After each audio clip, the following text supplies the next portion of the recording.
Pesta demokrasi pemilu 2024 telah usai. Namun proses rekapitulasi perhitungan suara oleh KPU masih terus berlanjut hingga 20 Maret 2024. Lantas, apa saja yang bisa dilakukan oleh masyarakat dan seperti apa peran Bawaslu dalam mengawasi proses pemilu berlangsung? Berikut informasi selengkapnya untuk Anda. Berdasarkan jadwal yang ditetapkan KPU, rekapitulasi hasil perhitungan suara dimulai pada 15 Februari 2024 dan berakhir pada 20 Maret 2024. Selama proses ini, masyarakat sangat antusias dan turut serta memantau hasil perhitungan suara, salah satunya melalui aplikasi Sirekap Pemilu 2024, yang sudah sempat diimplementasikan pada Pilkada Serentak 2020 lalu. Hal ini dilakukan oleh KPU sebagai upaya untuk meningkatkan keterbukaan informasi dalam pemilu. Mengingat rentan waktu rekapitulasi perhitungan suara masih berlanjut hingga Maret, sejumlah kemungkinan bisa saja terjadi, termasuk perubahan hasil rekapitulasi suara, di mana berdasarkan hasil quick count suara tertinggi saat ini didominasi oleh paslon 02, diikuti oleh paslon 01 dan 03. Sebagai lembaga independen, Badan Pengawas Pemilu atau Bawaslu memiliki tanggung jawab besar untuk mengawasi jalannya pemilihan umum. Tugas, wewenang, dan kewajiban pengawas pemilu pun diatur dalam amanat Undang-Undang Nomor 7 Tahun 2017 tentang Pemilihan Umum. Bawaslu ini adalah sebuah mandat negara di mana dibentuk lembaga untuk melakukan pengawasan terhadap proses pemilu. Memang kemudian menjadi tugas Bawaslu untuk mengawasi semua prosesnya. Jadi bukan hanya di tahapan pemungutan dan penghitungan suara. Sejak awal kita proses mulai ketika mendaftar calon, ketika untuk mereka melakukan kegiatan kampanye, sampai pada akhirnya di pemungutan dan penghitungan suara. Nah, tugas Bawaslu adalah melakukan pengawasan, tentu di dalamnya ada pencegahan. Jadi melakukan pemetaan potensi pelanggaran di mana, kemudian kita melakukan kegiatan-kegiatan pencegahan agar jangan terjadi pelanggaran, termasuk mengedukasi masyarakat agar kemudian masyarakat memahami apa tugas dan tanggung jawab mereka sebagai warga masyarakat. Nah, setelah itu kita lakukan pengawasan di setiap tahapan. Nah, pengawasan ini memastikan pertama tidak ada pelanggaran baik yang dilakukan oleh peserta maupun dilakukan masyarakat, bahkan juga dilakukan oleh penyelenggara. Nah, kemudian dalam pengawasan ini juga termasuk memastikan prosedur, tata cara, mekanisme dalam semua prosesnya itu berjalan dengan baik sesuai dengan apa yang diatur oleh penyelenggara sendiri, misalnya KPU itu sendiri. Sebagai badan pengawasan, Bawaslu memastikan agar tidak terjadi pelanggaran baik yang dilakukan oleh peserta, masyarakat, ataupun penyelenggara. Sehingga apabila terjadi indikasi pelanggaran terhadap norma yang berkaitan dengan prosedur, mekanisme, pidana, ataupun pelanggaran etik, maka Bawaslu akan segera memproses.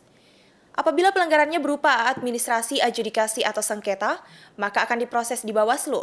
Sedangkan untuk kasus pidana akan diproses di Bawaslu bersama dengan Setraga Kumdu, yang terdiri atas kepolisian dan kejaksaan, yang dibentuk atas semangat untuk mempercepat penanganan pelanggaran pemilu. Untuk pelanggaran undang-undang lainnya juga akan diperiksa oleh Bawaslu, yang setelah diperiksa akan dikirimkan kepada lembaga yang berkaitan. Bawaslu juga turut memberikan edukasi kepada masyarakat, agar masyarakat memahami tugas dan tanggung jawab mereka sebagai warga negara dalam proses pemilu ini. Dalam proses rekapitulasi perhitungan suara secara berjenjang, Bawaslu mengawasi setiap menit per menitnya untuk memastikan tidak terjadi kekeliruan dan pelanggaran. Seperti misalnya hasil perhitungan suara melalui aplikasi Sirekap. Meski hanya sebagai alat bantu bagi KPU, namun hasilnya telah banyak menuai kritikan oleh masyarakat. Sebab terjadi beberapa kekeliruan dalam penginputan hasilnya dengan apa yang ada di lapangan. Ini menjadi catatan kritis bagi KPU agar segera membenahi sistem yang ada. Apalagi satu suara akan sangat berpengaruh dalam menentukan calon pemimpin bangsa. Mengingat bahwa kedaulatan tertinggi berada di tangan rakyat, maka sejak proses kampanye hingga keluarnya hasil perhitungan suara nanti, masyarakat harus tetap turut andil agar janji Capres-Cawapres tidak sekedar berupa janji politik, namun juga direalisasikan.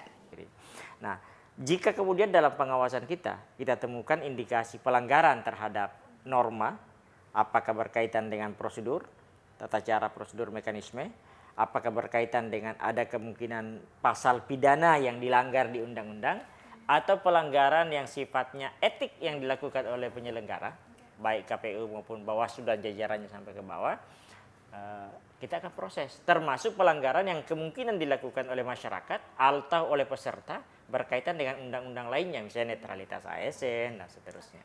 Nah, itu kita jika ada pelanggaran semacam itu kita akan proses. Penanganan prosesnya ada yang lewat Bawaslu, Misalnya administrasi itu sampai adjudikasi sampai di Bawaslu bisa selesai.